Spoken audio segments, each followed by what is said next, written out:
A cold wind blew across the quiet space center in Alaska. It was midnight.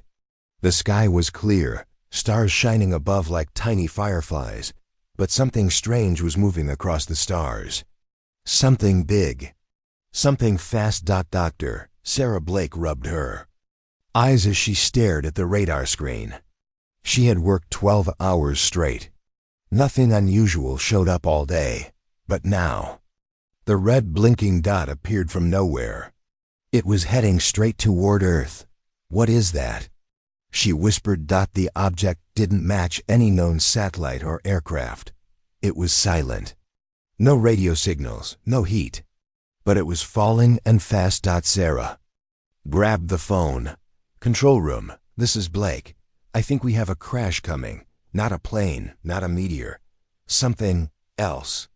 Before anyone could answer, the object hit the ground. The impact was far away, deep in the forest. But even from the center, they felt the shockwave. Windows rattled. Alarms screamed. 2 hours later, a team was sent to the crash site. Sarah went with them. They drove through the dark forest until they saw it, metal twisted and burned, steam rising from the snow. The ship, if you could call it that, was like nothing from Earth. Smooth black material, no lights, no doors. Suddenly, a sound came from inside, something moving. "Get back!" The commander shouted, but it was too late. A small door opened on the side, and something crawled out. It was an alien, thin, weak, skin like silver, eyes like glass. The soldiers raised their guns. "No," Sarah yelled. "It's injured." The alien fell to its knees. Blood dark blue poured from a wound in its side. It looked at Sarah. Its lips moved. She bent down, shaking. What are you trying to say?" The alien whispered something. Only Sarah heard it. Her heart stopped. It said, "Human blood is not natural." Then it died, back at the lab. Sarah couldn't stop thinking about those words. Human blood? Not natural? What did that mean? She requested permission to study the alien's body. The government approved, but told her to keep everything secret. She worked for days, tired, alone, obsessed. Then she found it. Inside the alien's blood were tiny machines. Smaller than a cell, moving, glowing. She checked human blood too, starting with her own, and she found them, tiny specks, hidden inside red blood cells. Not alive but not dead. Something in between. Something alien. She froze. This can't be right.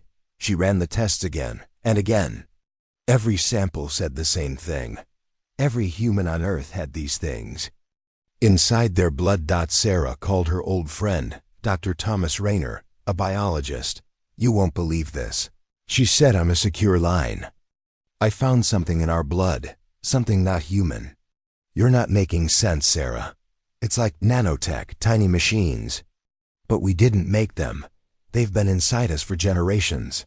There was silence. Finally, Thomas said, "I think you should stop this research." "What? Some knowledge is dangerous." She paused. "Did someone get to you?" Click, the line went dead. That night, Sarah's lab was broken into. She woke up to alarms. Her computer was gone. Files erased. Samples destroyed, but one sample survived. Her own blood. She took the vial and ran. Sarah disappeared for a week. She knew someone powerful was watching her. Maybe even the government. Maybe someone else. She drove across states, avoiding cameras, changing hotels. She finally stopped at an old military contact, Colonel Robert Kane. "You look like hell," Kane said, letting her in. "I found something. Something terrifying." She showed him the vial. Told him the whole story. Kane listened without speaking. Then he nodded slowly. "You're not the first to see this." "What do you mean?" "There was a case, 30 years ago. A soldier who survived an explosion. No one should survive. We checked his blood. It was strange. But the files disappeared. They made us forget." Sarah felt her stomach twist. You think this is everywhere? Kane nodded. We were never told the truth. The next morning, a young man appeared. At Kane's door, tall, silent, with calm eyes. His name was Michael Cross, a soldier. Kane said he trusted him. Sarah ran a quick test on his blood. What she saw made her freeze. The nanotech in his blood was alive. Not just sitting still, moving. Changing, like it was awake. Have you felt anything strange? She asked. Michael stared at her. Sometimes machines around me glitch. Sometimes I hear a voice when I'm dreaming. It tells me I'm not alone. They started working together in secret. Sarah, Kane, and Michael. Trying to understand what was happening. Why now? One night, Michael woke up screaming. They're coming, he said. They're watching us. The next day, something appeared in the sky. A ship, alien, massive, hanging above the clouds. Silent. News spread fast, panic, fear, but the ship didn't attack. It sent one message, not to the governments, not to the armies. To Sarah's lab computer, return. What is ours? Sarah stared at the message. They mean the nanotech? Kane shook his head. They mean us. The group knew things were about to change. Fast. Sarah realized the truth. Humans were not created by chance. They were made. Built. Grown with alien technology inside them. Perhaps to become something else. Something powerful. But why now? Why? Was the nanotech waking up? Michael looked out the window. Maybe they're not here to take it back, he said. Maybe they're here to stop what we're becoming. That night, Sarah recorded a message.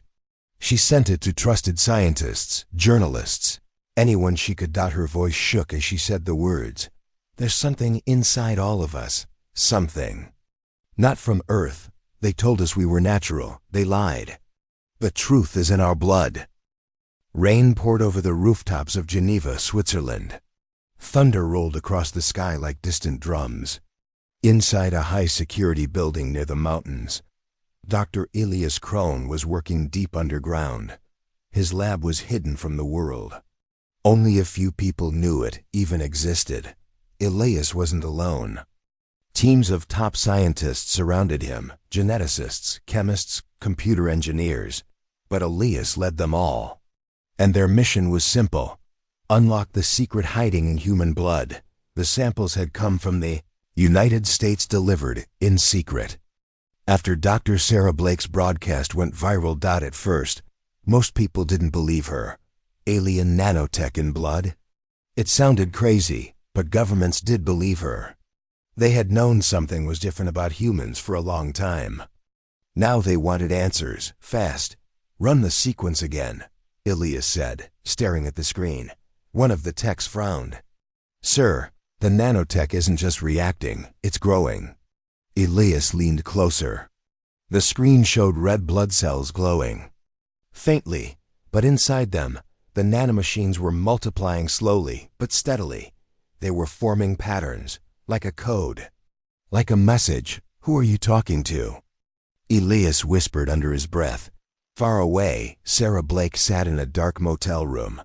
She hadn't slept in days. Her video had reached millions. Some believed her, some laughed.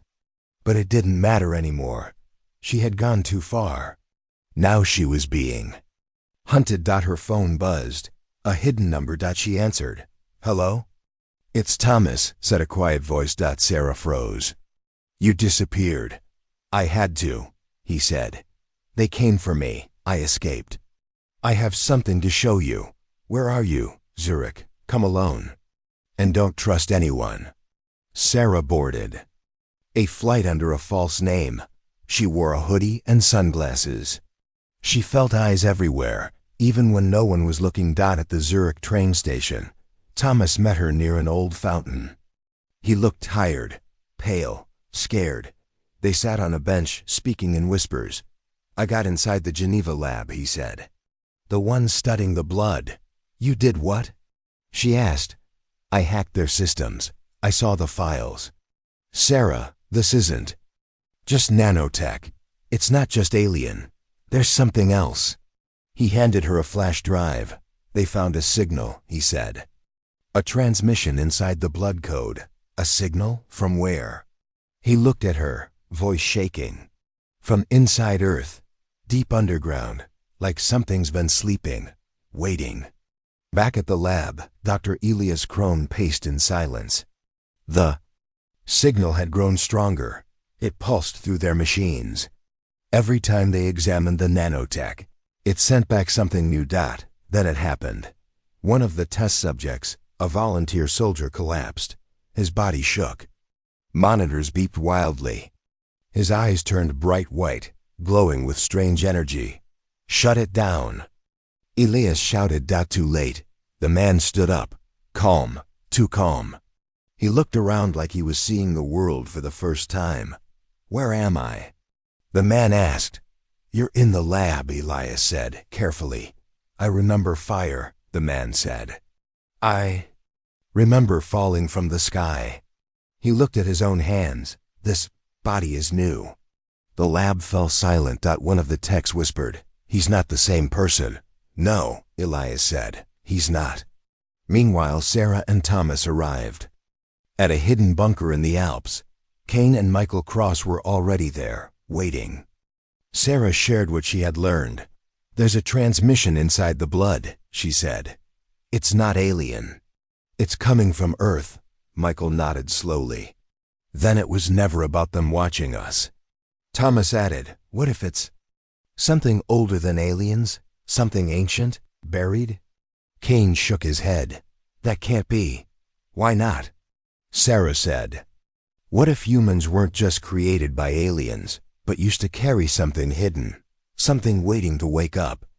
Back at the Geneva lab, chaos erupted. The man who had changed was now different in every way. His strength increased. His voice deepened. And when security tried to stop him, machines around him exploded. He didn't touch them. They just obeyed him. He walked through steel doors like they were paper. I need to find the source, he said. It calls to me. And then he vanished into the storm. Elias sat at his desk, shaking. Everything had gone too far. He opened his private log and began recording. We thought the nanotech was a tool. But it's more than that. It's a key, a signal. A voice from something buried deep in this planet. And we're the messengers. Suddenly, lights flickered. Alarms screamed. A message appeared on every screen. We were never gone. Sarah and Michael hiked through the snowy mountains. They followed coordinates from the flash drive. It led to a hidden cave near an old military base. Inside the cave, strange symbols glowed faintly on the walls. The air felt heavy, warm. They reached a dark stone wall. Michael stepped forward. As he placed his hand on it, the nanotech in his blood reacted. His veins glowed. The wall moved. Behind it was a chamber filled with light and strange humming sounds. Machines, ancient and smooth-lined. The walls. In the center was a black cube, floating. Sarah stepped forward. This is it. Michael touched the cube. Visions filled his mind. Planets burning, ships crashing. A war that never ended. And then, Earth, a baby, a cell. A whisper, you are. The final world, the voice said. The seed we buried. The last hope. He gasped and fell to the floor. Sarah knelt beside him. Michael, are you okay? He opened his eyes. They're coming. Not aliens, not humans, something worse.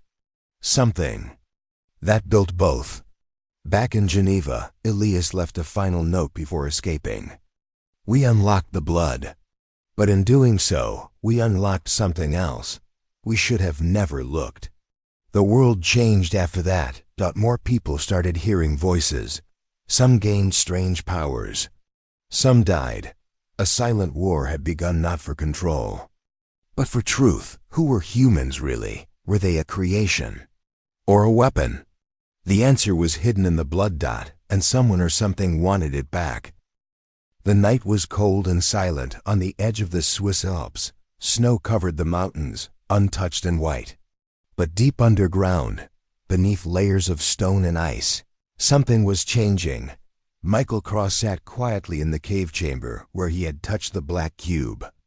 He could still feel the heat in his veins. The glow in his blood had faded, but something inside him was different. Now Sarah watched him closely. "What did you see in the visions?" Michael stared at the ground. "I saw fire, war, planets breaking apart. But the worst thing wasn't the destruction. It was the silence before it." She frowned. "Silence?" Michael nodded, like the whole universe was waiting for something to wake up. Colonel Kane paced behind them. "Whatever this place is, I don't trust it. We should destroy that thing." Thomas stepped forward. "No, we need to study it." The cube activated Michael. "It may be the key to understanding everything." Sarah shook her head.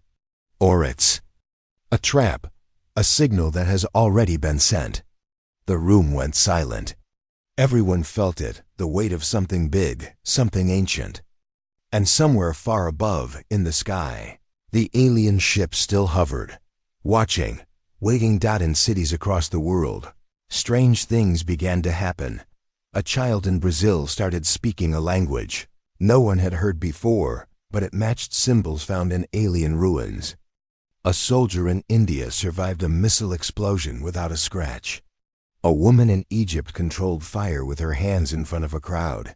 They called it the awakening. It was happening fast. The nanotech in people's blood was no longer sleeping. It was adapting, growing. And no one could stop it. Governments panicked. Secret labs started forced testing blood samples. People were taken from their homes. Fear spread faster than truth. And still, the alien ship did not move. It only sent one more message. You were not made to awaken, cease, or be erased. Back in the mountain bunker, Sarah's team worked day and night. They had learned something terrifying. The nanotech was not just technology, it was alive in its own way. It could learn, copy, and evolve. And once it started, it never stopped. Michael sat alone near the edge of the cave, breathing slowly. His mind felt like it was stretching. He could hear things no one else could: machine frequencies, digital noise, even human thoughts if he concentrated. Kane came over and sat beside him. "You okay, son?" "No," Michael said softly. "I feel like I'm losing who I was." Kane sighed. "You're not losing yourself. You're becoming what you were always meant to be." Michael looked at him.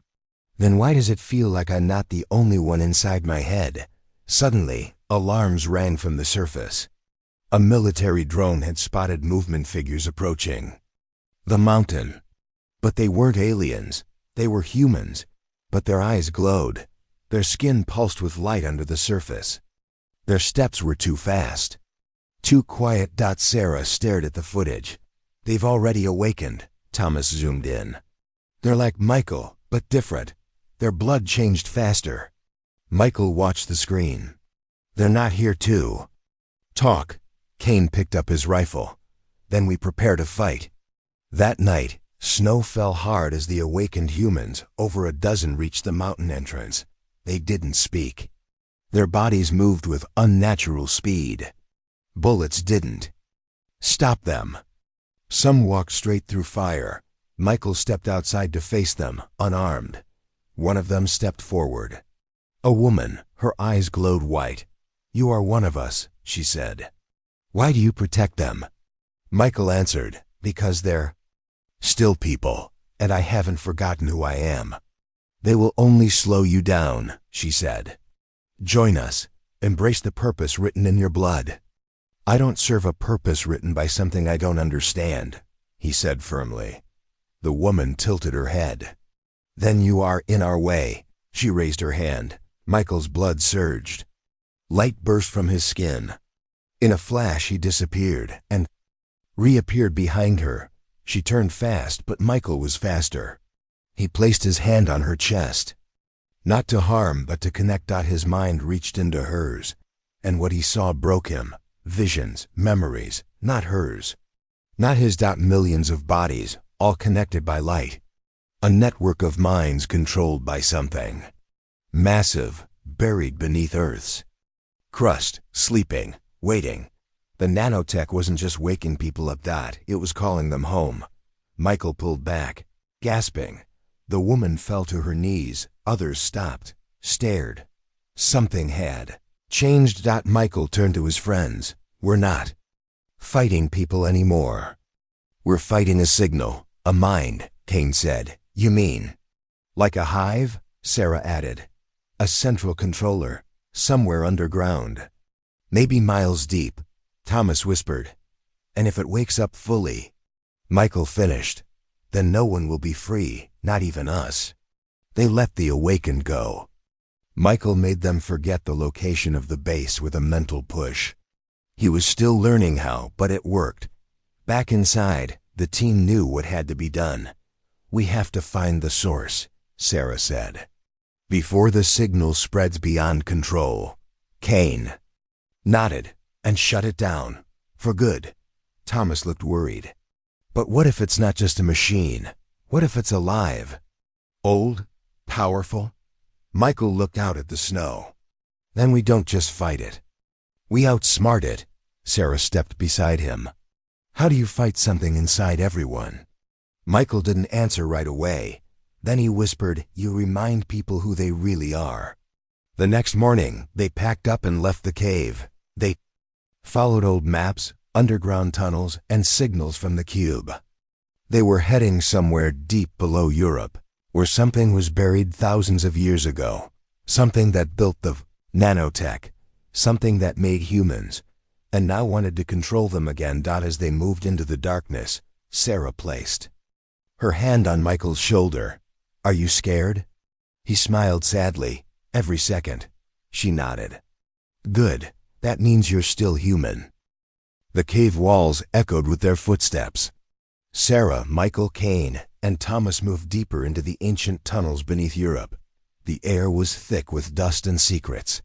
The only light came from their flashlights, flickering against strange symbols carved into the stone. Michael stopped. Look at this. On the wall was a painting, crude but clear. Humans surrounded by strange machines and stars. A giant hand seemed to hold a glowing orb above them. Sarah studied the image. This is a story, a history. Kane frowned. From who? Aliens? Gods? Thomas shook his head. Not aliens, not gods, something else. A low rumble shook the tunnel. Dust fell from the ceiling. They quickened their steps, nervous. Finally, they reached a large chamber. The walls glowed faintly, alive with energy. In the center sat an ancient device, half machine, half organic. It pulsed slowly like a heart. Michael approached cautiously. This is the source, the origin. Sarah ran her hand over the cold surface. It's alive. Suddenly, a voice echoed through the chamber. Calm, deep, and very old. Welcome. Children. They spun around, expecting to see someone. But no one was there. Who's there? Kane shouted. The voice replied, I am the one who made you. The one who gave you life. Sarah's heart pounded. Made us? What do you mean? The voice continued. Long ago, a race faced extinction. Their world died. They needed to survive. So they created new life. They used nanotech, tiny machines, to build a new species. Michael's eyes widened. You're saying humans were made? Yes, the voice said. You are the last creation. The seed planted on this world. To carry their legacy. Thomas swallowed hard. Why didn't we know? Because the truth was hidden, buried deep, even from you. The device pulsed faster. Light spread across the chamber, showing images in the air, ancient worlds, wars, great ships burning. In space, the aliens who made you, the voice said, sent scouts to find a new home. Earth was perfect. The nanotech inside your blood was the key, allowing you to survive, adapt, and evolve. Sarah looked at Michael. Your blood, it's the proof. He nodded slowly. But why now? Why awaken us after all this time? The voice answered, because the time has come. The old race is gone, but their enemy remains, a darkness that hunts all life. Cain clenched his fists. What enemy? The voice became quieter. A force beyond understanding. It waits in the shadows. It waits for the seed to grow. Michael stepped forward. Then we have to stop it. Stop it before it wakes. You cannot do this alone, the voice warned. You are part machine, part human, but the choice is yours. Sarah's mind raced. What do you want from us? To remember, the voice said. To protect the legacy. To decide your own fate. Suddenly, the chamber shook violently. The pulsing machine emitted a high-pitched sound. Thomas grabbed Sarah. It's a warning. Something's coming. The walls cracked. A dark shadow poured into the chamber like smoke, but alive. Michael raised his hands.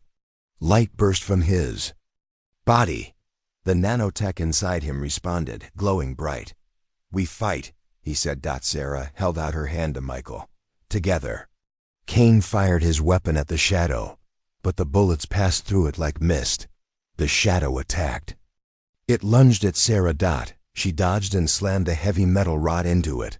The creature screamed a sound that chilled their souls. The fight was fierce. Michael's power grew, fueled by the nanotech. The shadow shrank back, but it wasn't defeated. Sarah shouted, We need to seal the chamber. Thomas nodded. There's a control panel behind that wall. Michael ran toward it, light streaming from his hands. Be careful, Cain warned. Michael pressed buttons and pulled levers. The chamber began to close.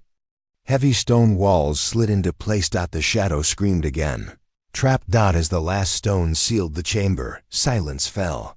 Breathing hard, the group looked at each other. Sarah whispered, We have the truth now. Michael smiled faintly. And the power. Cain shook his head. But the war isn't over. Thomas added, The darkness will return. Sarah nodded. Then we prepare for whatever comes next. Outside, the sun rose over the mountains. The sky was clear and bright. But beneath the earth, something ancient waited. The secret within human blood was now clear. They were not just survivors.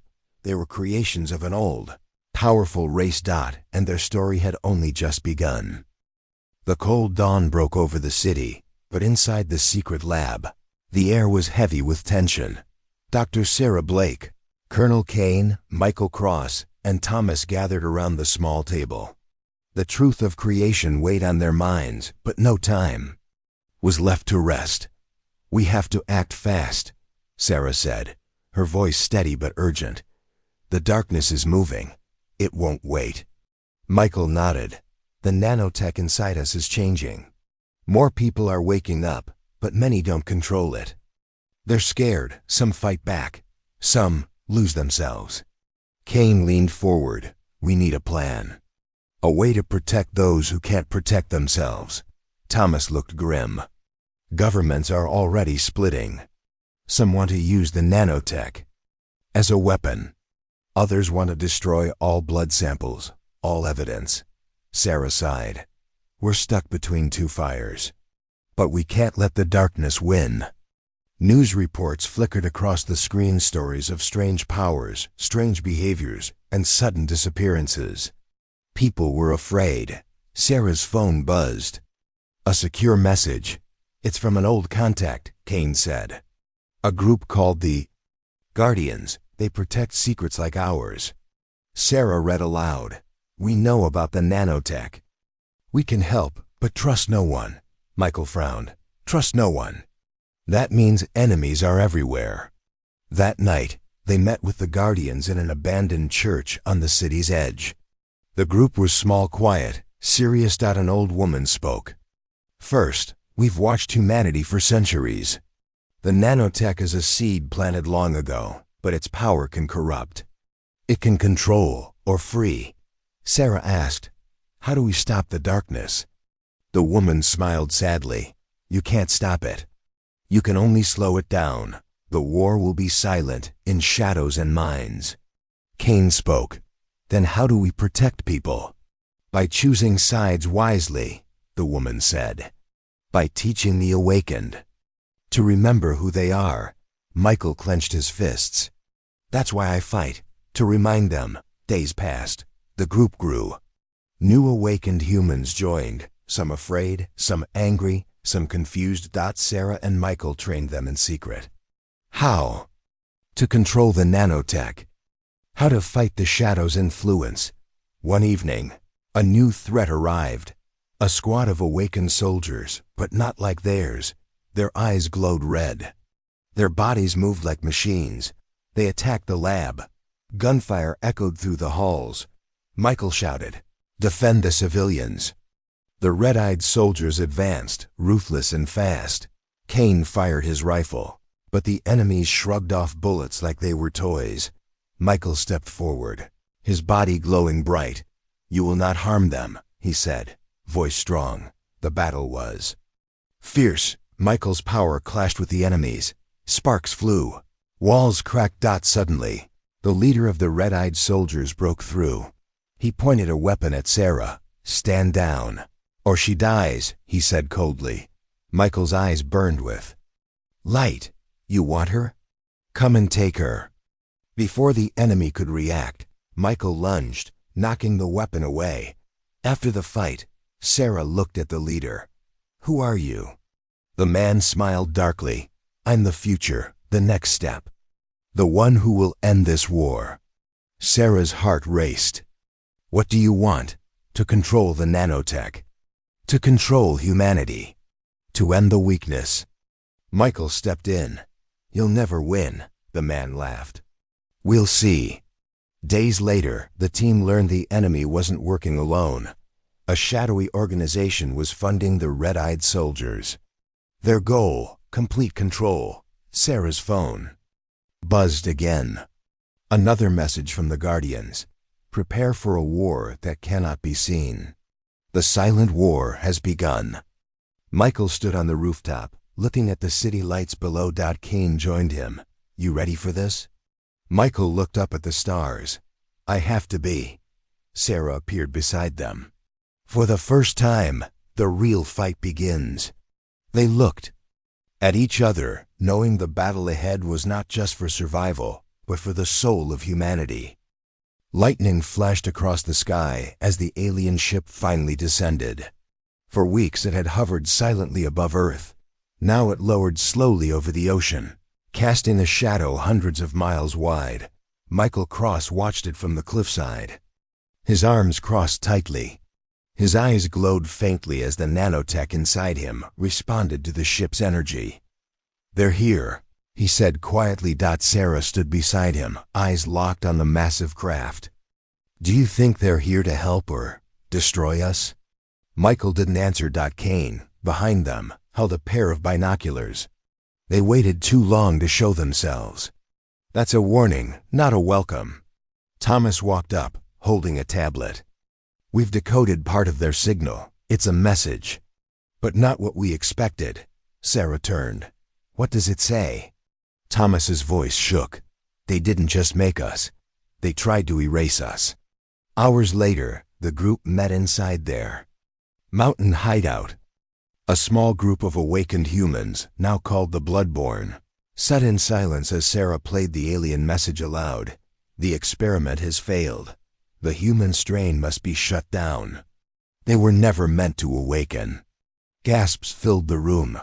"They want to kill us," said one of the Bloodborne. "We were never part of their future," Sarah spoke calmly. "They think we're a mistake, that our awakening is a threat." Kane's fists clenched. "All this time, we thought they were watching over us, protecting us. They were just waiting to clean up their mess." Michael stood up. His voice was steady. "Then we don't wait for them. We go to them.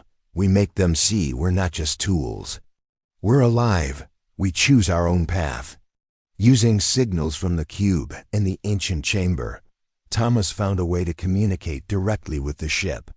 He sent a messenger request for a meeting. Surprisingly, the aliens agreed.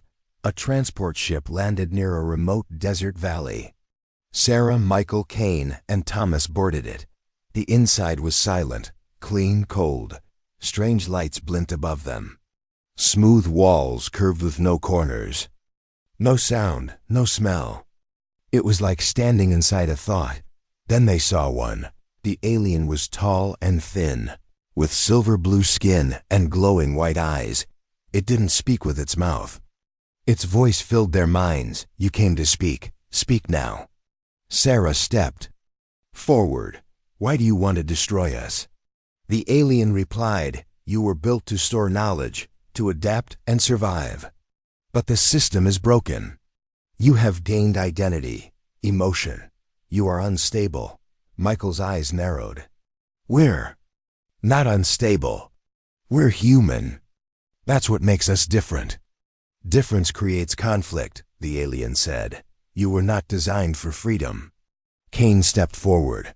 Then why leave us alive all this time? Why not destroy us long ago? The alien paused. Then, we believed the signal was lost, that your kind would never activate. But now, the code lives. Suddenly, alarms blared inside the ship. Lights turned red. The alien's tone changed. You brought others. That was not agreed. What? Sarah said. We didn't bring anyone. An explosion shook the floor. Kane yelled. That came from outside. On Earth's surface, another group of awakened humans had followed the ship, angry, aggressive, determined to strike first. They believed the aliens would never negotiate. The ship's defense systems activated. Robots and machines moved quickly. Lasers flashed outside. The desert lit up with battle. Inside, the alien raised a hand toward Michael. You brought war. This is your final lesson. Michael raised his hand too. His body glowed bright white. I didn't come for war, he said, but I won't let you kill my people. Their powers clashed. The walls trembled. Michael pushed hard, his nanotech fighting back against alien control. Suddenly, he saw something in the alien's mind. A memory. A lie, he gasped. You didn't create the nanotech. Did you? The alien froze. Sarah looked confused. What do you mean? Michael shouted.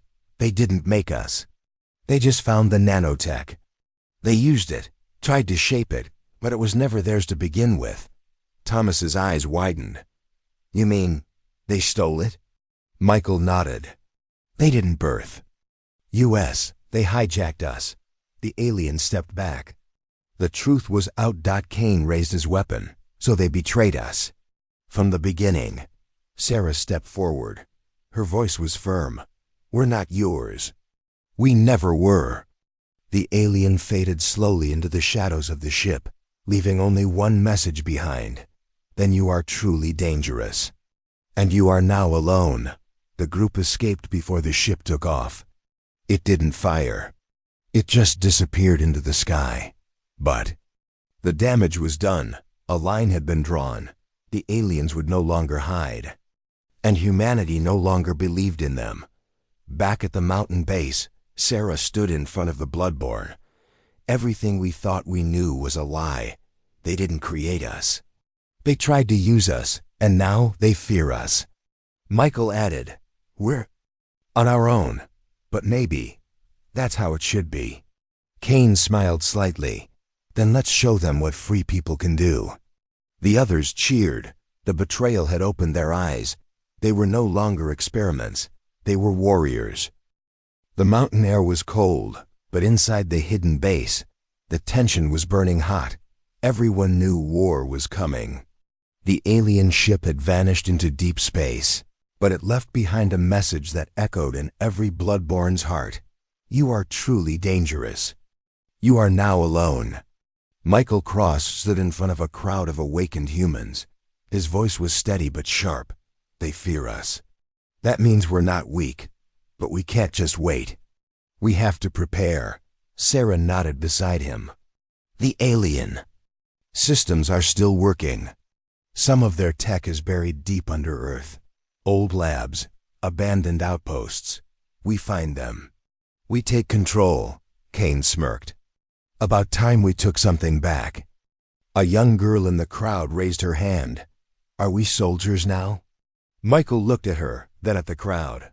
No, he said. We're something new, something born from fire and truth.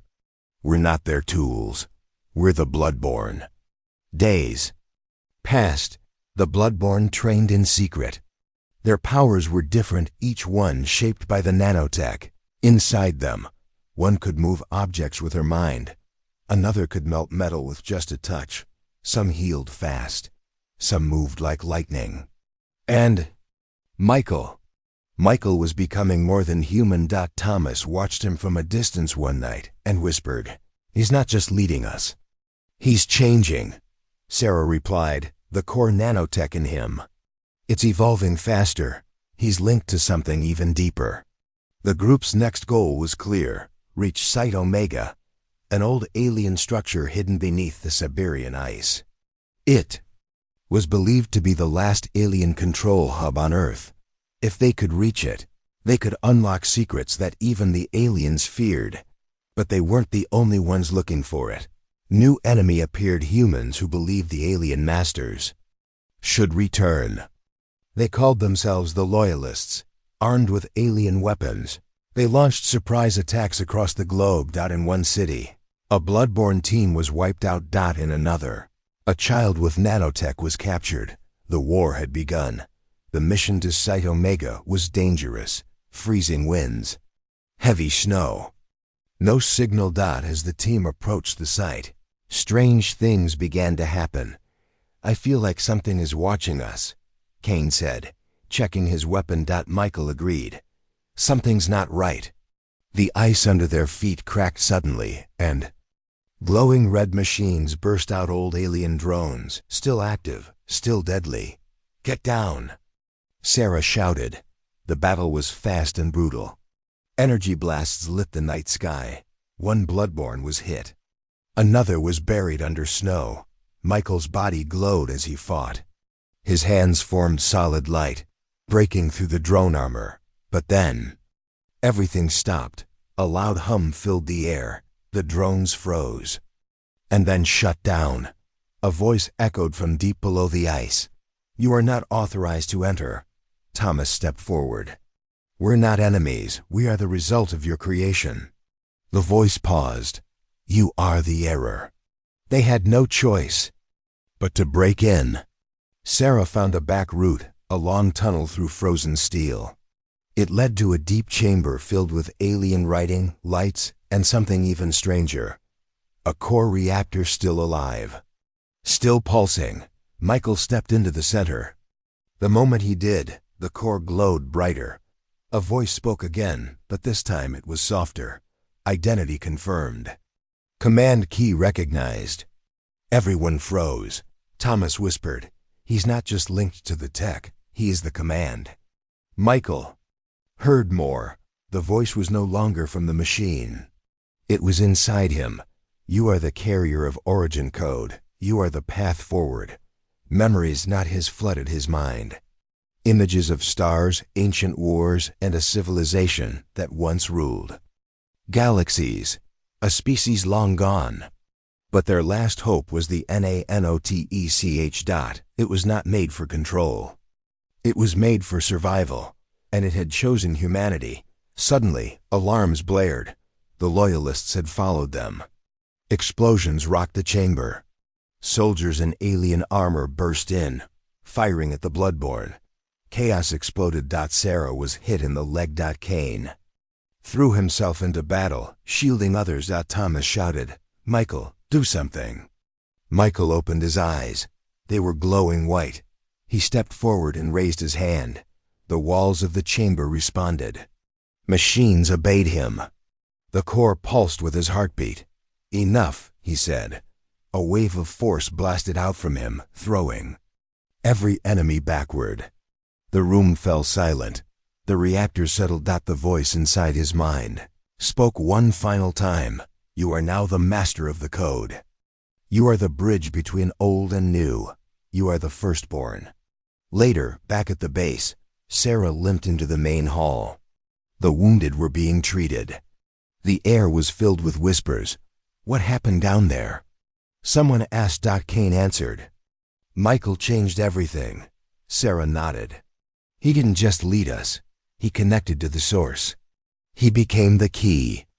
Thomas looked at Michael, who sat quietly, still glowing slightly. He's not just one of us anymore, he said. Michael looked up. I'm still human, but now I know what we're meant to be. Sarah asked, what now? Michael stood. Up, we rise, he said. Not as slaves, not as monsters, but as bloodborne, guardians of what comes next. The hall filled with quiet determination. They had survived betrayal, war, and truth. Now they would lead. Their time had come. And the galaxy would soon know what Earth had become. The stars above Earth had changed. Satellites were no longer just machines. They were now eyes for a growing network controlled by the bloodborne. Inside the command center, deep under the Rocky Mountains, Michael stood still, staring at a glowing sphere. It floated silently in the air, spinning slowly, covered in strange alien symbols. It's not just a weapon, Michael whispered. It's the final key. Sarah walked in, her face tired but calm. What does it unlock? Michael turned to her. Not what? Who? Kane raised an eyebrow. You're talking about a person? No, Michael replied. A mind, the first mind. The one that made the code inside our blood. Silence filled the room. Sarah looked at the floating sphere. So the code. It's not just technology? Michael nodded. It's a message. A map and a warning. Later that night, the team gathered in the war room. Thomas pulled up a star map. We traced the signal. It's coming from a dead zone, an area in deep space where no light escapes. A black field. Kane frowned. That's suicide. Ships vanish in that place. Exactly, Thomas said. But the signal is active. Someone or something is still there. Michael spoke calmly. We have to go. Sarah looked at him. And if it's a trap? Then we face it, he said. Because if we don't, this ends badly for Earth. For everyone. The journey through space took 8 days. Their ship, the Solaris, was silent most of the time. Only the hum of engines and the quiet tapping of screens filled the hall's as they entered the dead zone. Lights dimmed. Systems flickered. Then they saw it. A massive station floating in the dark. Old, damaged, alien, but still alive. The docking process was rough. Once inside, the air smelled stale, like rust and cold metal. Stay close, Michael ordered. No one wanders. As they moved deeper into the station, lights turned on by themselves. Doors opened slowly. It was as if the ship knew them. This place is watching us, King muttered. No, Michael said. It's remembering us. In the central chamber, they found the core. It wasn't a machine. It was a living brain, floating inside a glass container, giant, pulsing, covered in wires and lights. Sarah gasped. Is that alive? The chamber spoke. A voice deep and slow. Welcome. Bloodborne, you have returned. Michael stepped forward. You created the code. Why? The voice answered. We were dying. Our race built the nanotech to pass on what we knew. Our minds, our power, our pain. We hid it in blood. We gave it to humans. Thomas asked, so, this was a gift? No, said the voice. It was a test. The chamber grew colder. We needed a species strong enough to carry the final code. If you failed, the code would delete itself. But you survived. You evolved. You changed it. Michael asked, what is the final code? It is the end of all control. A virus against tyrants. A fire to burn the old. You now hold it. Suddenly, alarm sounded. Sarah looked at her scanner. Something's coming. A ship. Big alien signature. Kane shouted. It's the Loyalists. They followed us. Explosions rocked the station. The walls shook. Metal bent. The team ran back through the hallways. They reached their ship, but the docking bay had collapsed. "We're trapped," Thomas yelled. Michael stood still. The final code inside him began to glow. His eyes lit up, his voice deepened. "There's one way out." He ran back toward the core chamber. "Michael!" Sarah screamed. He didn't stop. Inside the chamber, the brain pulsed faster. "If you activate the code," the voice warned, "you will not return." Michael closed his eyes. "I wasn't meant to return. I was meant to finish this." He raised his hand. The symbols from the sphere appeared in the air. Lines of energy formed around him. His body lifted. The code activated. Outside, the Loyalist ship broke through the walls. But then, the entire station glowed. Bright white light exploded from its center. A wave of energy shot through space. Faster than light, the enemy ship stopped moving. Its weapons melted. Its systems died. And then every alien control signal across the galaxy shut down. The code had erased the old order. Back on Earth, Sarah and the team watched the skies. A message came through from the ship's backup. "AI, Michael Cross has completed the final code. Galactic systems offline. Earth is now free." Thomas said softly, "He did it." Kane looked up. "He gave everything." Sarah wiped her tears. "He became more than human." Silence filled the room again. But this time, it was peaceful. No alarms. No fear. Just the quiet hum of a new future. Weeks later, statues of Michael were built around Earth. But more than that, his gift, the final code, was shared freely. Humans could now control their nanotech, not as weapons, but as tools. To heal. To build. To explore. And above all, to protect. The Bloodborne were no longer soldiers. They were guardians of peace. And deep in the stars, a signal pulsed gently, a reminder of the man who became the final key, Michael Cross. First and last of his kind, but not the end, only the beginning.